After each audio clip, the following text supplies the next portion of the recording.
Mes chers auditeurs et internautes, je vous dis bonjour ou bonsoir. Toujours avec vous le serviteur Nilène, celui qui se met à votre disponibilité afin de vous desservir avec amour. Dans cette vidéo, je vais vous parler d'un secret qui pourra nous épargner de la destruction éternelle. Généralement, le terme destruction a pour synonyme extermination, ruine, anéantissement. Et le mot éternel dont je vous parle nous réfère au terme à jamais, pour toujours. Pour être plus clair, c'est une disparition totale. Considérant le titre de ce sujet, cela nous porte à poser cette question. Connaîtrons-nous une disparition totale? À l'aide des faits bien relatés, vous parviendrez à la découverte du plan de salut. Ainsi, vous serez en mesure de faire le bon choix. Juste avant, il faut mettre en tête que ce monde connaîtra une fin partielle pour ceux qui s'abritent sous les ailes de celui qui est, qui était et qui vient. En parlant de celui qui est, qui était et qui vient, cela fait référence à un nom divin, Yahweh, qui signifie « Je suis celui qui suis », selon Exode 3, verset 14. Il y aura aussi une fin totale pour ceux qui s'abritent sous les ailes des démons qui, par leur orgueil, furent précipités du ciel. Maintenant, saurons-nous quand surviendra cette fin? Il y a le livre des mystères, un livre négligé par beaucoup. Le livre qui a survécu des guerres menées dans le but de bafouer la vérité qu'il prône.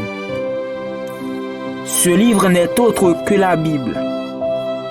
Elle nous explique le commencement et nous prédit la fin.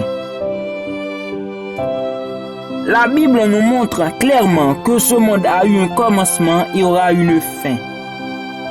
Elle est écrite par des personnages inspirés par Dieu, le Créateur de tout. Pour mieux nous permettre d'avoir une idée de notre origine, Dieu a inspiré son serviteur Moïse. Sous l'inspiration de Dieu, Moïse a décrit la création du monde, selon le livre de la Genèse. Dieu a aussi inspiré ses serviteurs, les prophètes de l'Ancien et du Nouveau Testament, tels Daniel, Jean et tant d'autres, pour nous prédire la fin de ce monde. Parmi les prophètes de la Bible, on va considérer le prophète Jean. Mes chers amis, le prophète Jean est l'un des prophètes du 1er siècle après Jésus-Christ, celui qui a connu la souffrance à cause de l'évangile qui sauve, jusqu'à écrire le livre de l'Apocalypse. Livre dans lequel il explique les visions reçues directement par Dieu par le biais d'un ange. Quels sont les événements qui avaient précédé l'écriture de ce livre? Eh bien, au 1er siècle de la prédication de l'évangile, les chrétiens avaient enduré d'énormes martyrs à cause de la parole de Dieu. C'était le cas de l'apôtre Jean. L'apôtre Jean, malgré les obstacles qu'il avait rencontrés, il persévérait dans la proclamation du message du retour de Jésus. Mécontent, les Romains l'ont jeté dans une chaudière d'huile brouillante. Mais les anges du ciel étaient sur place et l'ont préservé. Mes amis dans le Seigneur, retenez ce que je vais vous dire. Une fois que vous vous concentrez à la prédication de l'évangile, à la recherche des âmes pour Christ, en libérant ceux qui sont capturés, vous attaquez immédiatement la citadelle de l'ennemi, Satan, le diable. Eh bien, voyant que l'apôtre n'était pas brûlé, les Romains ayant peur de verser son sang, l'avait ôté de l'huile chaude et l'avait amené à l'île de Patmos, une île rocheuse et désertique, île à laquelle les Romains isolaient les criminels afin de les livrer aux bêtes féroces. L'apôtre Jean n'était pas lui-même un criminel. Il avait enduré la souffrance à cause de sa fidélité envers Dieu, à cause de son amour pour échapper des milliers d'hommes du grand jour de la colère de Dieu. À Patmos, traité comme criminel, l'apôtre Jean avait reçu en vision les prophéties concernant la fin de ce monde à travers des images très symboliques. Selon l'Apocalypse chapitre 6 à 11, la fin sera précédée d'un ensemble d'événements révélateurs qui constitueront une sorte de test afin de distinguer les vainqueurs, ceux qui ont combattu le bon combat de la foi. Au cours de ce déroulement de la fin, les yeux des aveugles s'ouvriront de sorte que tous auront la capacité de voir de toutes les sectes religieuses laquelle fait la volonté de Dieu. Ainsi, cette bonne nouvelle du royaume sera prêchée dans toute sa clarté, de manière à permettre à tout le monde d'assumer leur choix avant que vienne le grand jour où Jésus viendra nous enlever de cette terre accablée de péché. Nous les chrétiens, nous serons couronnés de gloire pour chanter un cantique nouveau. Ce sera le jour où la souffrance, les martyrs banniront. Seras-tu là en ce jour, le jour des noces de l'agneau immolé? Pour que Jésus revienne, il faut que l'évangile soit prêché au monde entier. C'est là notre mission, celle de sauver des âmes capturées sous les griffes de Satan. C'est pourquoi Jésus nous dit dans Matthieu 24, le verset 14, « Cette bonne nouvelle du royaume sera prêchée dans le monde entier pour servir de témoignage à toutes les nations. Alors viendra la fin. » Et Jésus nous dit dans Marc 16, verset 16, « Celui qui croira et qui sera baptisé sera sauvé, mais celui qui ne croira pas sera condamné. » Mes chers amis, le seul secret qui pourra nous épargner de la condamnation à venir, le secret qui pourra nous aider à éviter la disparition totale, c'est l'obéissance à sa parole d'amour. La Bible nous donne souvent des avertissements qui peuvent nous épargner des dangers ou des ruines éternelles qui se planent sur notre futur. Mais la plupart des fois, le chemin qui pourrait nous épargner est souvent voilé à nos yeux. L'exemple du déluge au temps de Noé est l'un des exemples les plus tristes de l'incrédulité des humains. Avant le déluge, la majorité des humains avaient pris la voie de la méchanceté, voie qui mène à la destruction éternelle. L'histoire nous raconte que pendant 120 ans, Dieu a utilisé Noé son serviteur pour les échapper du malheur, mais il avait ignoré ses avertissements. Pourtant, ils aventuraient leur future destruction. Noé passa 120 ans à prêcher, mais personne ne l'entendit jusqu'au jour du déluge où ils périrent tous. J'imagine qu'au jour du déluge, ils avaient crié au secours, frappé à la porte de l'arche, pris la direction des montagnes. Mais c'était trop tard, leur sentence était déjà prononcée. Combien de fois avez-vous attristé votre Créateur en rejetant le salut qu'il vous offre? Combien de fois avez-vous méprisé l'appel divin? Bon nombre de fois vous écoutez les évangélistes, les pasteurs, les prédicateurs, vous exhortant à abandonner les mauvaises voies, vous invitant à laisser ce monde passager. pourquoi les avez-vous ignorés? Mes chers amis, il arrivera un jour où vous ne pourrez rien faire pour vous sauver vous-même. Il arrivera un jour où la patience de Dieu sera à son terme. Chers auditeurs, qui sait quand la patience de Dieu arrivera à son terme? Qui sait quand la mort frappera à sa porte? Qui connaît le temps marqué? Personne.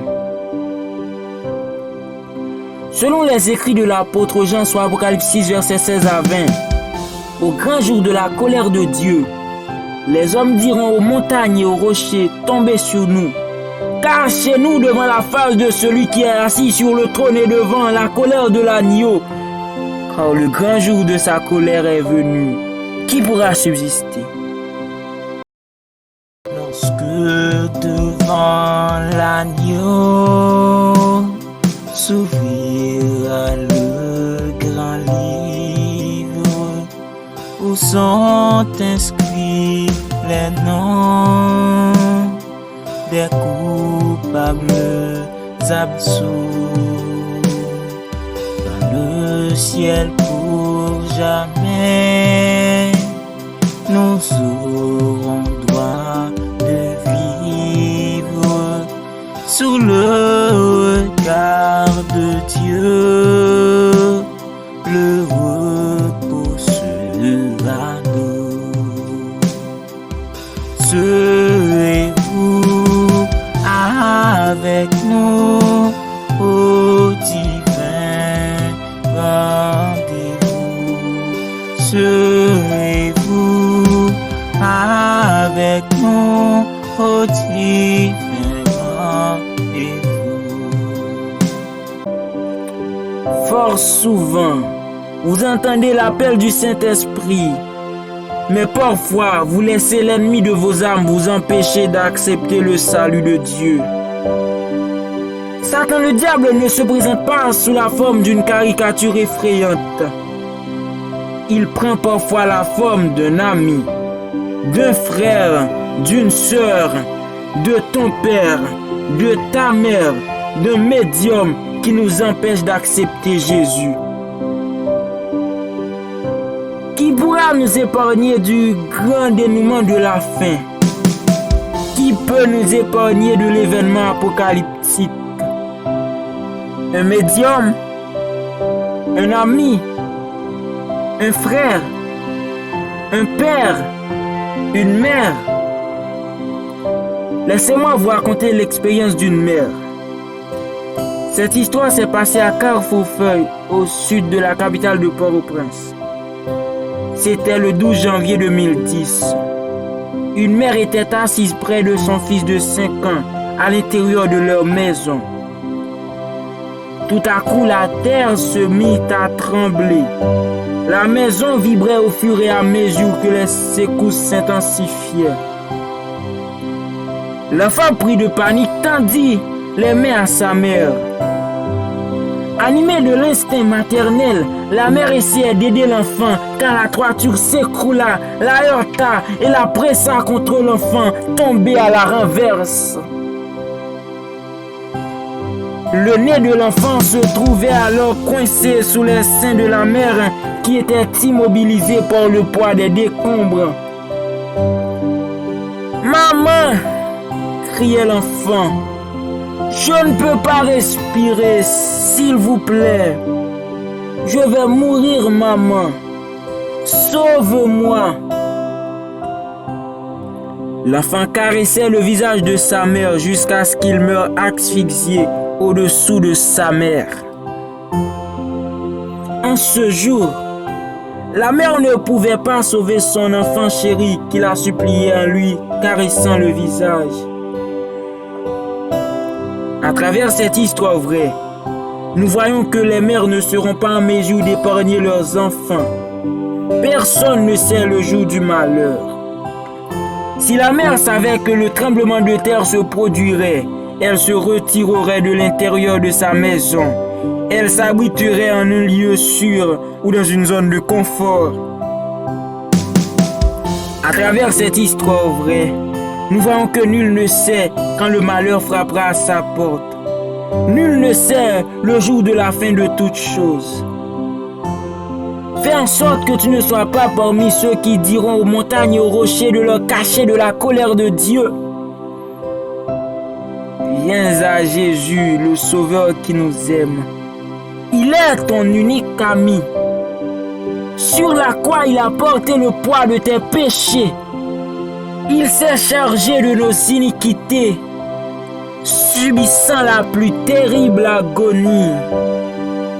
Les mains percées, portant une couronne d'épines sur sa tête afin de te sauver. Mon ami, accepte en Jésus le Christ. Reçois son salut. Jésus frappe à ta porte. Il est celui qui t'aime. Il arrivera un jour où même une mère ne pourra sauver le fruit de ses entrailles. C'est pourquoi le Seigneur dit dans Hébreux 3, versets 7 et 8. Si vous entendez ma voix, n'endurcissez pas vos cœurs. N'endurcissez pas vos cœurs. C'est mon devoir de vous le prévenir en tant que chrétien, car il faut que l'évangile soit prêché dans le monde entier pour servir de témoignage à toutes les nations, afin que le Seigneur revienne dans sa gloire. Que le Seigneur vous bénisse abondamment. C'était votre jeune frère Mylène.